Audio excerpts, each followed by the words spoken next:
Yo, what is up, everybody? It's Jared Green Deck MTG, and I am back. It's been a little bit of a hiatus. Still been putting out box opening videos, but today it's going to be a best of one of a new-ish deck. Maybe you've seen it before, but if you want to skip ahead to the games, there'll be timestamps down below. But I want to explain what I'm playing and kind of the evolution that brought me to what I'm playing. So I lifted a deck list off of Twitter because why not? If you don't follow me on Twitter, feel free to at Green Deck MTG. But it was an interesting list. I really like Black White, the Orzhov, and so this is right up my alley. And so what this is, it's a deck revolving around Abiding Grace. And what Abiding Grace does is at your end step, it triggers to give you the option of either gaining a life or returning a creature with a mana value, I still want to say converted mana cost, a mana value of 1 from your graveyard to the battlefield. So for 1-drop creatures, how many do we have? Well, we have 16. We have 4 Cauldron Familiar, 4 Cursebound Witch, 4 Ravenous Squirrel, and 4 Shambling Ghast. So that rounds out with 16, and then we have an additional 8 1-drops in Village Rites and Witch's Oven. Witch's Oven obviously works with Cauldron Familiar. Witch's Oven is also nice to get a creature in the graveyard so we can trigger that Abiding Grace. So if you have a Witch's Oven and let's say a Shambling Ghast and Abiding Grace, you generate a lot of treasures, a lot of food, a lot of permanence in play. Speaking of permanence, we have Rite of Oblivion, which exiles a non-land permanent at the cost of 2 mana and sacrificing a non-land permanent of our own. Well, we have tokens galore with this deck, so we want things in the graveyard, we have tokens. The additional cost is not prohibitive, but sometimes it's beneficial. And then, in addition to the Village Rites, we also have 4 Deadly Dispute. This helps us get through our deck to find Abiding Grace, and Abiding Grace is the goal. We want to jam that card and grind out the opponent. Now, this deck also featured 3 Yawgmoth, Theron Physician. This card is sweet. It does so many things, but if you're against a deck, a fair deck, you win. You grind them out with this card if it can stay on the battlefield. It's absolutely great. And then let me go over the lands real quick. We have minimally 1 swamp, 1 plains, and then the whole gambit of the Orzhov lands for historic. We have 4 Concealed Courtyard, 4 Pathways, 4 Godless Shrines. And then we also have the green-black pathway. Now, 9 times out of 10, you're going to play it on the black side, but occasionally you want to play it on the green side so you can activate the Ravenous Squirrel. Ravenous Squirrel you can activate with this deck really easily off of treasure tokens. There are treasure tokens everywhere. So you don't really need to play it on the green side, but once you start hitting, maybe after like land drop number 6, you can consider playing this on the green side. Couple Hive of the Eye Tyrant, which it's a land. It's really good because it comes into play untapped early, gets past evasion, and more importantly in historic, gets rid of problematic cards in the graveyard. And there are a lot. We'll get to that in a second because this is not the deck we're going to be playing. This is version 1, the one I lifted off of Twitter. Additionally, there's 1 Phyrexian Tower, which if you can afford to play this in historic decks, do it. But in this deck, it's even more potent because we want those creatures in the graveyard. I mean, it's just really good in this deck. So anyways, this is the deck I played with some success, but kind of 50-50. And so the struggle became getting overrun by not only decks like Elves, but getting overrun by the Heliod deck and just creatures in general. So we have Rite of Oblivion as a removal and Yawgmoth as removal, but once the board gets jammed up, we really can't answer a lot of things. So that led me to dump the Yawgmoth. Unfortunately, it is what it is. And I made a deck called Abiding Wrath. Now, Abiding Wrath, only difference between the previous list was I dropped the Yawgmoth for 4 Kaya's Wrath. Once I did this, I started seeing a lot more success. Started climbing the ladder, went to, I think I got to, gosh, I want to say Diamond 1 with this last month, month of January 2022. Got to Diamond 1, but then I fell all the way back down to Diamond 4. And I was getting frustrated. I didn't record videos that time because I was focused. I wanted the clout of Mythic to record videos. Maybe that was a mistake and I should have just been recording the whole time. Maybe you guys could have helped me out. But I was just, in the zone. I wasn't narrating, wasn't chatty. I just wanted to win. Get to Mythic and then start making videos. Well, that didn't happen. So, unfortunately, for what it's worth, didn't happen. I'm here now. Anyway, so yeah, got to Diamond 1, got back down to Diamond 4. I'm like, what is the problem? Well, the problem was this solved my aggro problem. So I was winning the aggro matches, winning the fair matches. But the reanimation in Historic is insane. So there's anything from just the plain old Mardu reanimator, which is really popular, Esper reanimator, just things that revolve around the graveyard. I mean, if you play Historic, you know. I don't need to tell you this. If you're watching this video, you probably play Historic. So that led me to version 2.0, which is what I'll be playing today. And version 2.0, again, looks very similar. But I took out 2 Cauldron Familiars, so took 2 out, so now I only have 2, and 2 Witches Ovens, and added 4 Go Blank. Now, I kind of went back and forth. What's the optimal card for dealing with these graveyard decks, for these reanimator decks? Now, Rest in Peace hurts me, so I don't want Rest in Peace, even though it's in my colors. I'd considered Leyline of the Void because it seemed really good and also a possible target for Rite of Oblivion. When I have extra Leyline of the Voids, I can get rid of one to Rite of Oblivion to pay that cost of permanent. But I needed something that didn't hurt me, and Leyline of the Void is kind of dead in other matchups that aren't Reanimator.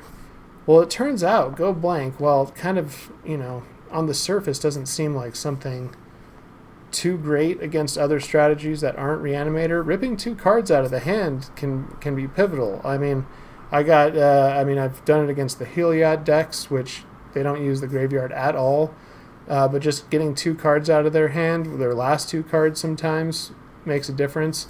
So while it's not the greatest in those matchups, it's not dead like Leyline of the Void would be. So if you have any other suggestions on what could slot out for Go Blank to deal with reanimation matchups, but while also having some play versus other strategies, I'm curious. Let me know down below. But anyway, I've talked enough, I think, so we'll get into the games. But this is the list. This is the final Abiding Wrath version 2.0 that I've had some success with in January, and now that it's February, new season, starting off at Platinum 4, so nowhere to go but up. So let's get into some games. I'm going to try to play about 5 of them here, depending on how quickly they go, just 5. All right, well, I'll see you in the matches. Okay, game 1, our opening hand looks absolutely awesome. So we have Abiding Grace, we have a Village Rites for sacking, we've got 3 1-drops, it's an absolute keep. Opponent is on the play, we'll see what they're about. Looks like we got Elves. So we'll start off with not hurting ourselves, and we'll play... I guess we'll just play Shambling Ghast. The nice thing about here is if they attack with the elf, forcing us to, or giving us the option to block, we'll take it. Oh, okay. So little Planeswalker action. They're not attacking. Well, look at that. So we will definitely use that to our advantage. We're going to get rid of this. Gosh, I'm deciding whether I should attack first, but I'm not. We'll just do that. Oh, we'll make a treasure. Question is, do I run out the creature now? And probably get out Ravenous Squirrel. So we really need a Kaya's Wrath. A well-timed Kaya's Wrath is going to do us good. So let's see what they're about.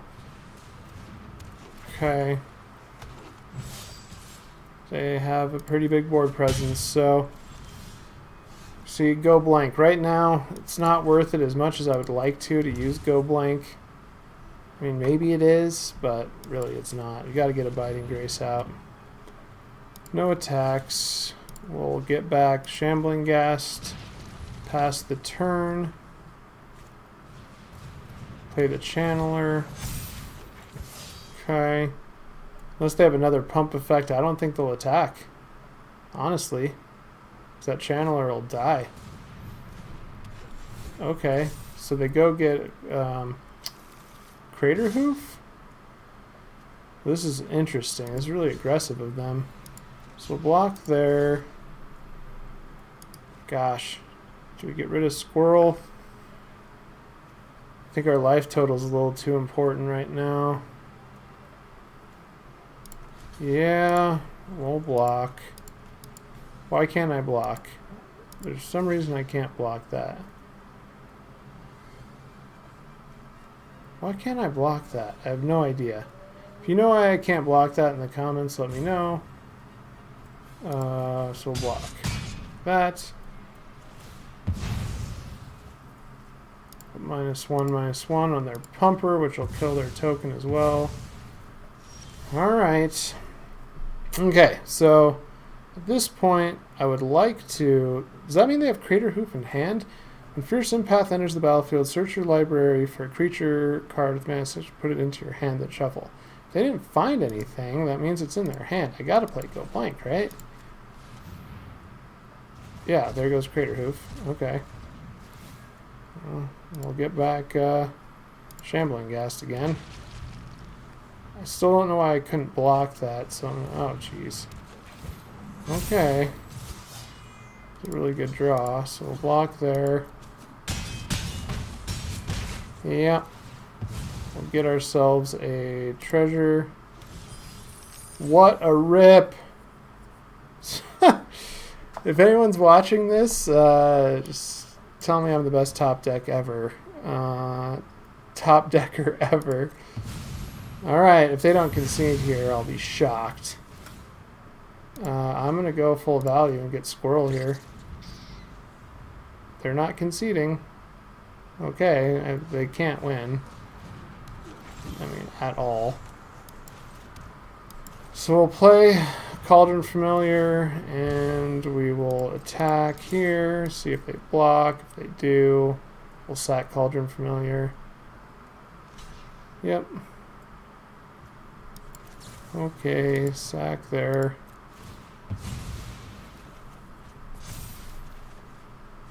Yep, okay. There's game one in the books. Super lucky, but hey, whatever. That's why they're in the deck. Alright, see you in game two.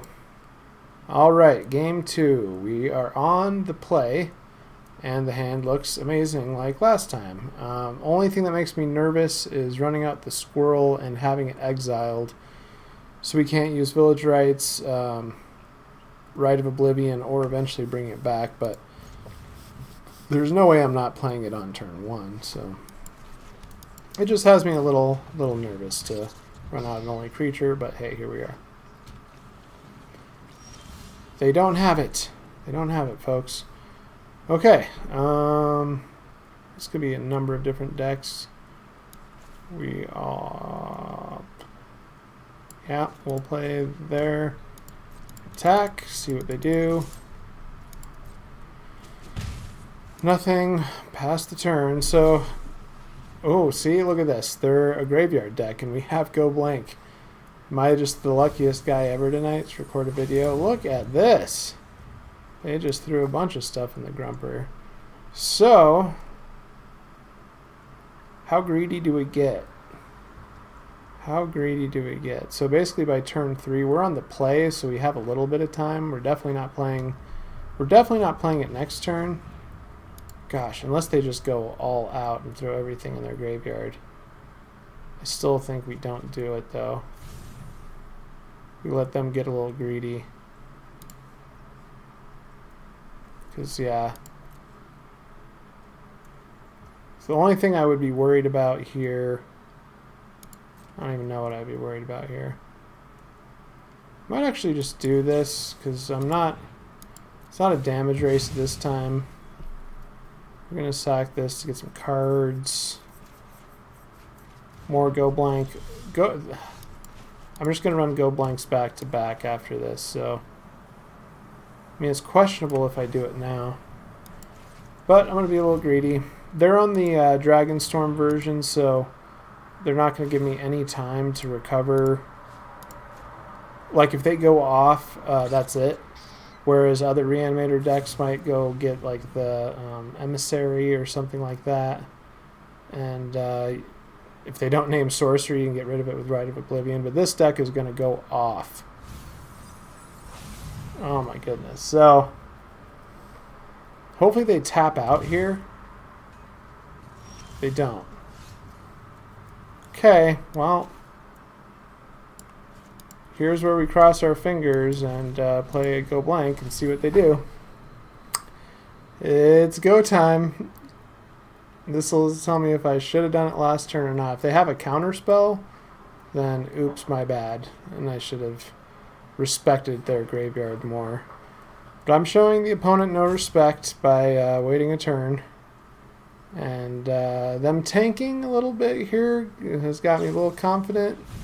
I don't know why on earth they would do this. But they're playing Otherworldly Gaze, which is fine. Tapping their blue mana, so yeah, we're good. I wouldn't be surprised if we see a concession to a go blank. And if they concede to go blank, that's a testament of A, why it's in the deck, and how good it really is versus the strategy. So they're going to go down to 2 cards in hand, no graveyard, 3 land in play. Like, I mean, we still could lose, potentially, but look at their graveyard. What else do they have in their deck? Like, okay. So now we play Shambling Ghast and get him. Just gain life with the Biting Grace for now, I suppose.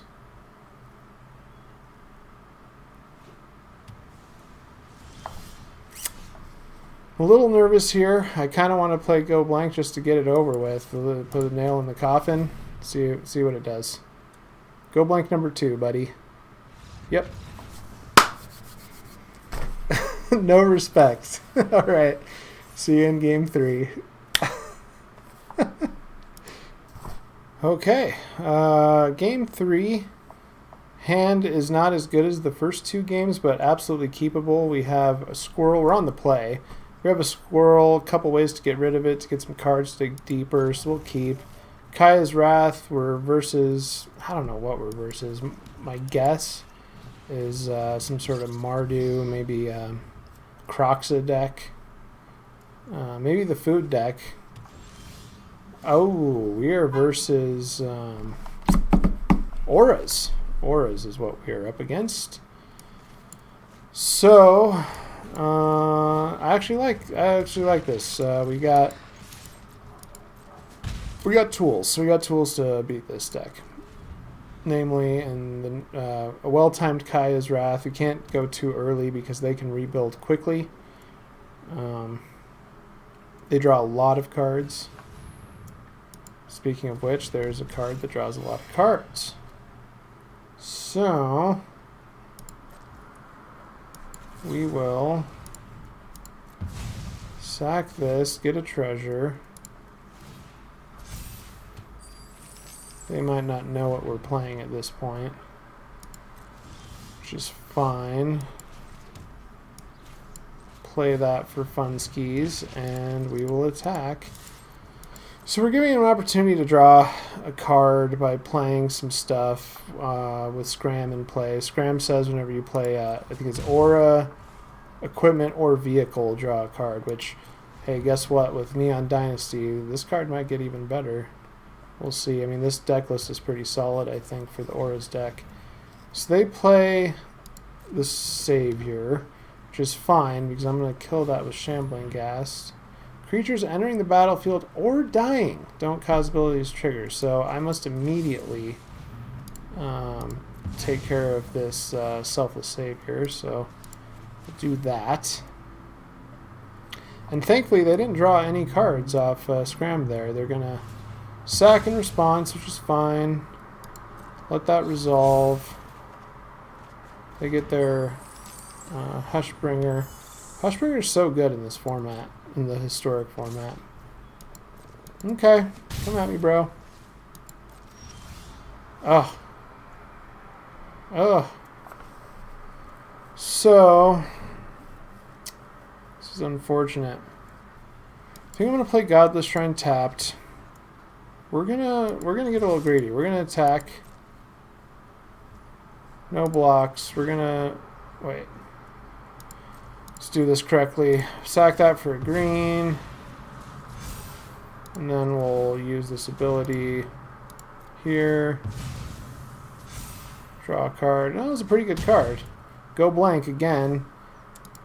A card that's meant for the Reanimator decks, but decent against Lurrus, so I'll take it.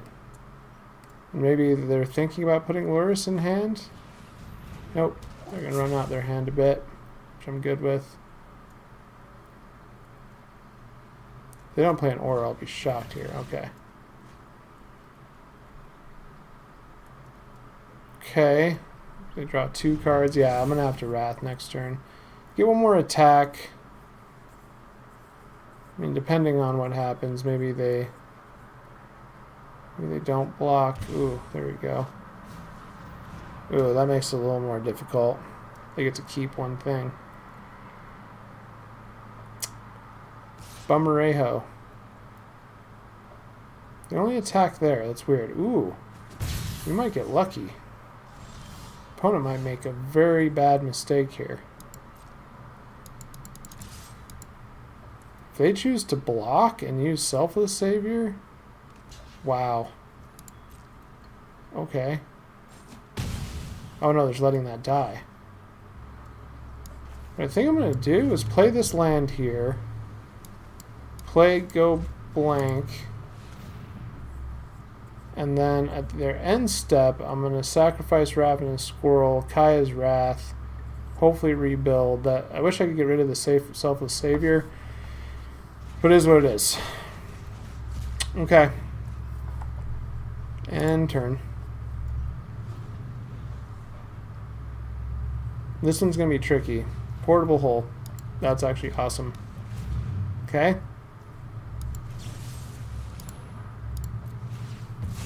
Draw a couple cards. Blank their Portal Hole. Probably going to return Lurrus to hand, which is annoying. Maybe we draw another Go Blank.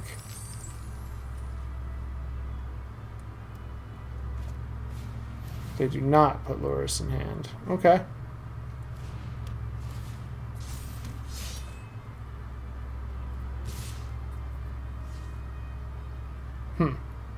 Yeah, I don't know why. Yeah. Okay. This Selfless Savior is a pain in my neck here. But... oh my goodness, what a draw. What a draw. Okay. So we'll play Shambling Ghast. Oh no, I messed up. Damn. These abilities don't cause things to trigger. Oops. Oh well, I'll gain a life. Let's just do this. Dang, kind of messed that up. Didn't really matter a whole lot. Spell Pierce? Wow. And I didn't play a land first? Oh, man. That's my bad. I'll tell them good game. Good game. Man, I messed that up. It's alright. You can see Auras is very good, and I'm a little rusty. We'll go with that. Alright, see you in game 4. Okay, into game 4. This hand looks really good. Opponent's on the play, so it doesn't really make a difference. We're going to keep anyway, but ooh. Okay. There's one thing and one thing only we need to do, and it's get rid of that Soul Warden. No, there's a lot of things we need to do here. We need to find our Kaya's Wrath. Thankfully, the opponent won't be putting pressure. If they attack the Soul Ward. Oh! Come on. Come on! Let's go. Now I need to find another white source, but that's beside the point. Okay. Let's go. So, at the end of their turn, kind of depends on what they do. Okay, so I'm worried that they're the combo version. I don't think they're going to be the value version. They're going to be Heliod combo.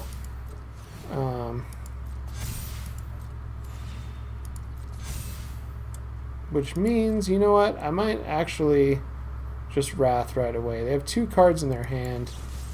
Yeah, I'm just going to do it. I'm just going to do it, folks. This might be a mistake, but I just want that stuff gone. I don't want to risk getting comboed out here, because they could easily play a land collected company and just kill me. So I'm just not even going to deal with that. Okay. They're rebuilding. We must rebuild.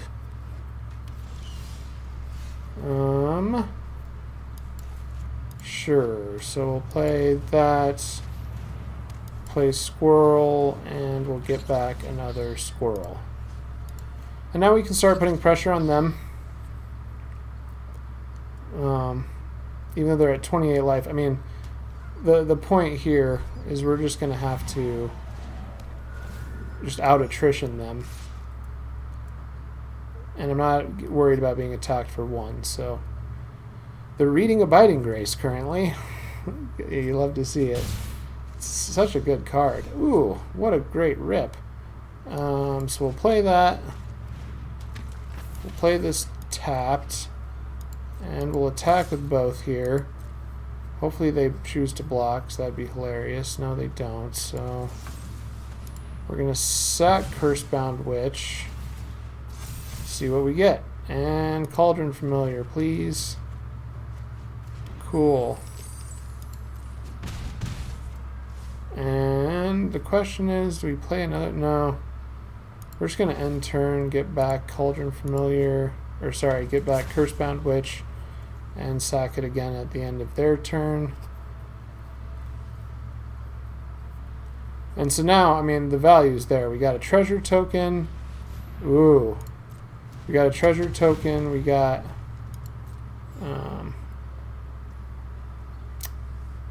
the Abiding Grace, we have sack outlets, looking really good, but Scurry Oak's scary, so we need to get rid of this other Luminarch.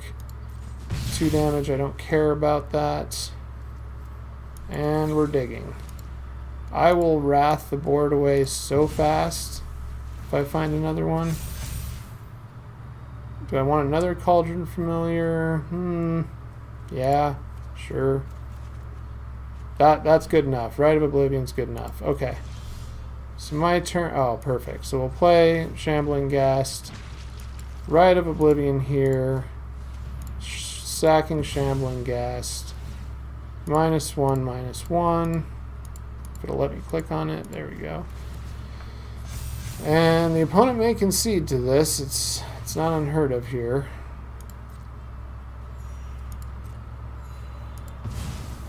Okay, they're good with it. I mean, they're probably like, hey, I'm at 30 life. We can rebuild. Play that. Play a Cauldron Familiar. Attack for 8. Yeah, this is going to be over in short order. I'm actually going to get back the Ghast rather than the Witch. More insurance. Sure. Sure. Alright. Get their blocker out of the way. We're about to do a ton of damage. They're going to gain a couple life off that. Okay. I don't know how we can lose here unless they have collected company. And even then, I'm not too worried about it. Should I go blank them? Sure.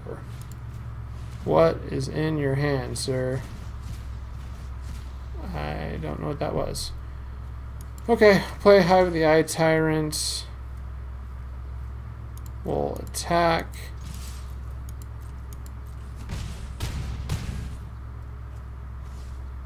Play out both these creatures. Get back Shambling Ghast, and I think they have one turn to win. I don't know what they could possibly have. They drew a land. That's unfortunate. We'll just do this right now. Sack that. Give that minus here. Make squirrels really huge. Okay. We're gonna activate that. Auto pay. We'll sack this tap Cauldron Familiar. Get huger. Okay.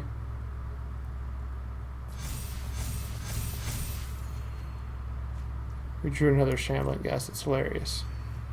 Okay. Take the one. Play Shambling Ghast. Play this tapped, and good game, sir. Sir or madam, or they. I need to get better at saying that. The opponent. That's the proper thing to say in this instance. Okay, so before blocks, put a stop on attackers. We'll use this and get rid of that blocker. It's a valiant effort by our opponent. Yeah, there we go. Alright, so game 4, good. Let's go on to game 5, see if we can't get go 4-1 on this little session here. Alright, game 5, we're on the play. The hand is not very good. I mean, it's okay, but I would feel a lot better if we had a third land. I really would. But I'm going to keep. Hopefully this Cursebound Witch and a Rite of Oblivion will buy us enough time to find a third land for Abiding Grace, at which point I'll feel really comfortable. If the opponent is on a reanimation strategy, I feel good about having go blank. Otherwise, I wish the go blank was a land. If I were going to pick... If I could throw back one of these cards and exchange it for a land, it would be go blank. So we'll start out with Cursebound Witch and pass the turn. We have tons of draws that are good here, though. Land, anything that... there we go. So I was going to say something like Village Rites or something along those lines. So we'll attack. They don't block, obviously, and we are exiling. So the squirrel is gone forever. Now this is an interesting card. So something I didn't mention in the at the start was the spell book, what to get. So if I didn't draw land, I would snap this Witch's Cottage, but I did. So now I'm torn on what to get. And I think I want the Curse of Leeches. There's the other curse. It costs 4, which might be better, but early on, I think this is good. So we'll give it a try. See what happens. They are more than likely a food deck. Go blank is good, but it's really hard to time go blank with the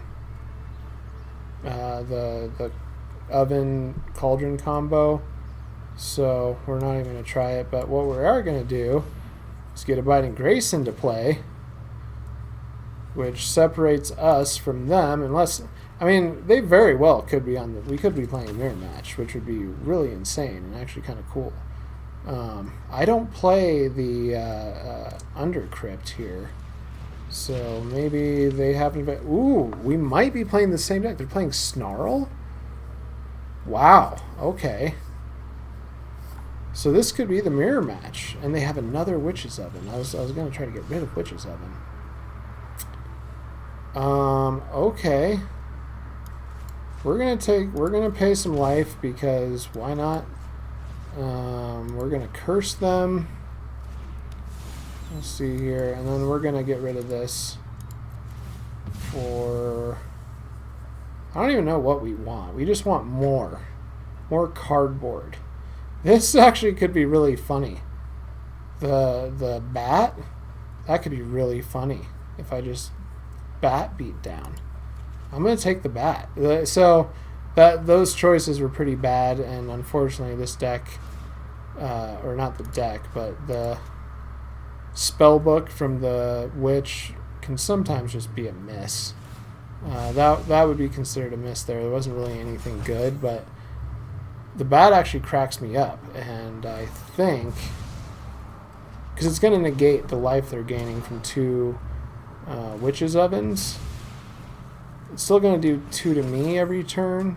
I'm negating that with the Curse of Leeches, with half of that with Curse of Leeches, but essentially this bat could go all the way. I mean, I don't know how a second Cauldron Familiar makes no difference. Second Shambling Ghast is interesting though. That's actually pretty good. If they attack me, I'm loving it. So let's go. Attack me. No? No, I didn't think so. Okay. Let's play that on black. Now I don't want to play the bat because they can snipe it with the Shambling Ghast. So we're going to kind of go the slow route, and we're going to cancel. We're going to take out Witch's Oven here.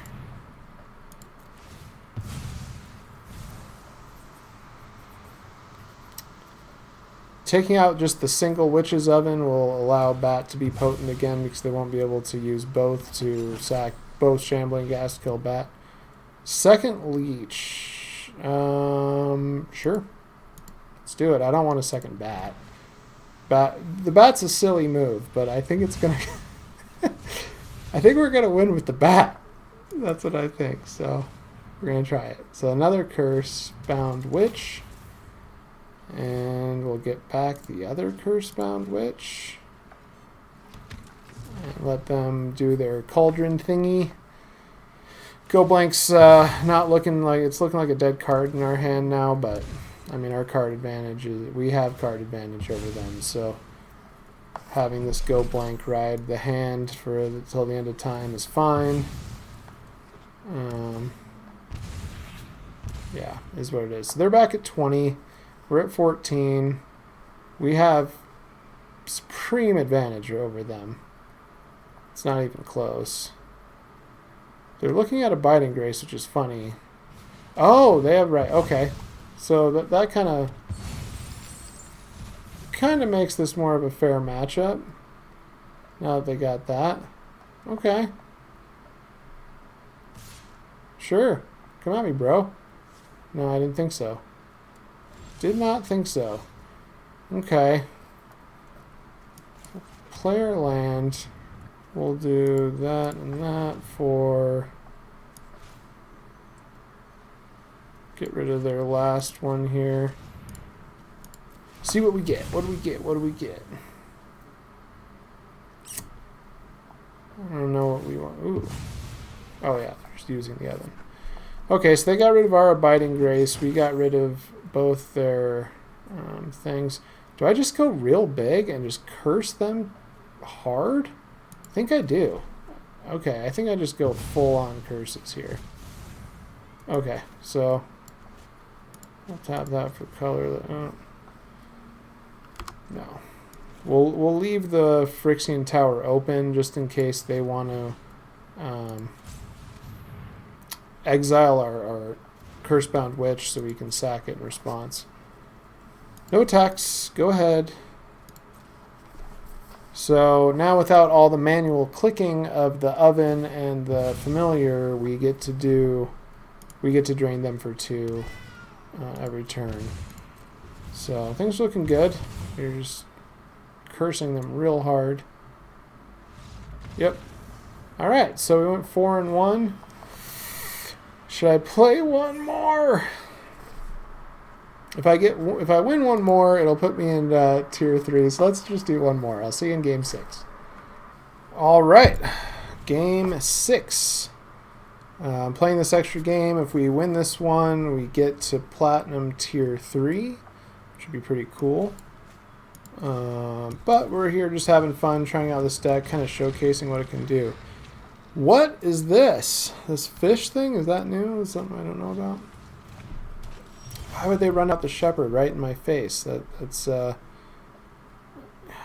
rude. It's rude.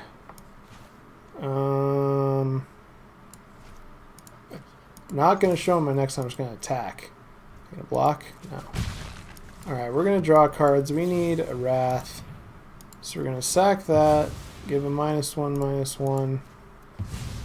Reverses Elves again. So we looks like, gosh, we're looking pretty good. We're looking really good, actually. They don't play anything. Okay. So we'll play the Ghast, we'll play the Oven, and we will end the turn. So, let's see what they do. Okay. So I don't even know this card very well. So untap an elf, give it 1, seek an elf. So they're probably going to seek an elf, is my guess. No, they plus it for no value because I'm going to kill the crap out of that. Okay. Oh, what a draw. So we'll attack them for 1. Exile that. You know what? Does that matter? If I do that, get a treasure. And then sack the treasure. No, same difference. Okay. And we'll get ourselves a treasure token. Yeah, this leaves the Witches of Oven open for next Shambling Ghast. They're probably like, what is this deck? It's just Shambling Ghast and Rite of Oblivion? Yes, that's what the deck is. That's all it is. Now, because I don't have any other creatures, if I have to play another Rite of Oblivion, I'm going to sacrifice a treasure because I don't have anything for Village Rites at the moment, which is a bummerejo. Yeah. Don't care about that. It's potent. You know, Gaia's Blessing. They get themselves an Elvish Archdruid and a Llanowar Elves. Okay. So, unfortunately... Well, let's see what they do. I'm going to attack. No blocks. Okay. Village Rites here. We will kill your elf. Go blank. That's an interesting one. Let's just play it. Got nothing else to do. And all the Rite of Oblivions.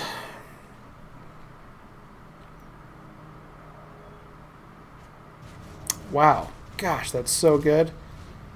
That's so good. Yeah, I'm not doing anything about this. So it flips when, so let's see, look at the top 4, reveal it, blah, blah, blah. Put the rest around more. At the beginning of your end step, if you control 4 or more creatures, they're not going to ever have 4 or more creatures. Unless, you know what they have? You know what they have? They have a collected company. And we don't have any more creatures. So that's unfortunate. So they collected company. They potentially get Archdruid. Wow, that's pretty good. So they are going to flip this, which is potentially scary. What is this? Seek an elf card. They seek. Wow, okay, so now I need to draw a Wrath. What can I do with them? They give Death Touch, all this nonsense. Thank goodness. So I play this. They're probably like, yeah, whatever, dude. But I actually have to get rid of this because that thing's just insane. So we'll go here. We're just going to get rid of tokens so I can block with Cursebound Witch. Bye. Get that out of here. We're going to get rid of this one too. This is still pretty scary because they can do this next turn, which is nuts. Does that give it trample? No, it doesn't give it trample, so they say oops. Oh, well, Crater Hoof. Crater Hoof does it. They drew like champions, so you can see we had a good thing going. I guess. Good game. So game 6 was a wash. Can't win them all. That was a great recovery by the opponent. Right, as you can see from the deck, what it's attempting to do, you can see the changes I made. Kaya's Wrath could be just Wrath of God. I haven't had any issues with running Kaya's Wrath over Wrath of God. The Go Blank has served me pretty well. You saw that it single-handedly won that Reanimator game. Elves can just win out of nowhere. I really messed up that Auras game, but they had double of the dog, of the indestructible dog, which made me fumble on what to do. Other than that, this deck's really good. I'm going to have to get on Untapped GG, the website tracking arena, to kind of have a better idea of how well this deck does, but it's a good deck. If you enjoy a strategy such as this, having outs, good top decks, not feeling dead, it does suffer against other graveyard hate. This deck uses the graveyard a lot, so keep that in mind. But anyway, thanks for watching. I'm hopefully put out more videos soon. I have some other decks I've been playing since I've been on a little hiatus from making arena videos, so I'll put those out as I can. My goal is still to do box openings as often as I can, once a week. And I'm going to try to get these videos. I haven't decided how to do arena videos regularly. And also kind of just like talking head stuff. There's a lot that goes on, that's worth discussing. I mean, it's spoiler season right now. There's so much good stuff. I mean, right now, I'm on the verge of just like talking for 20 minutes. I don't know if that's entertaining or not, or whether, I mean, I don't have the community for it yet, so I'm a little apprehensive about just talking at everybody. But anyway, I'm going to cut this off. I hope you enjoyed the deck. Let me know if you want to see more. Let me know if you play the deck and have any success of your own. All right, guys. See ya.